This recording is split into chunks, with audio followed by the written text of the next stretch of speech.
want to find things that are third-party tested and just be very careful about your sourcing because supplements are not well regulated in the United States. So be very careful. And also, when you take supplements, be sure and tell your doctor exactly what you're taking, all prescription medications and all supplements, because things can interact. And it's just so important for your doctor, for us, to know exactly what you're taking so we can help you best. Topic number 4, what does the evidence show about coenzyme Q10 and female fertility? So you might have heard about CoQ10 if you're looking for questions and doing searches on how do I improve my egg quality? How do I improve my chances of success with IVF, decrease miscarriage? You're often going to come up with a lot of recommendations, and CoQ10 often comes up.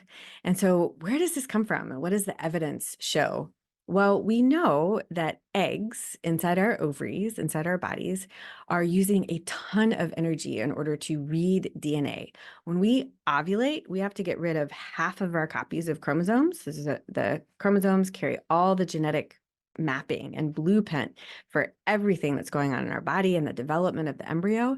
And when we ovulate, our eggs have to get rid of half of their copies of the chromosomes in order to fertilize with sperm.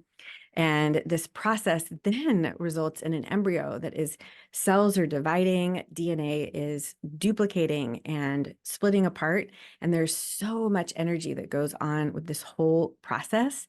We know that fertility declines with age. We know that there are more chromosome errors that happen when eggs ovulate. When they're older, we know there's a higher chance of chromosome abnormality that leads to a higher risk of miscarriage. So much changes with age that it is a theory, and it is reasonable to kind of put together the thought that if you could help with that energy process and decrease the free radicals within cells that are doing all of that DNA replication, that you might be able to improve fertility. So people have looked at this in a lot of different ways, animal models, testing CoQ10 levels and follicular fluid, and it's pretty interesting what some of the studies have showed. And I'm really excited to share it with you now. A simple study has shown that coenzyme Q10 levels decrease with age, specifically within the follicular fluid. So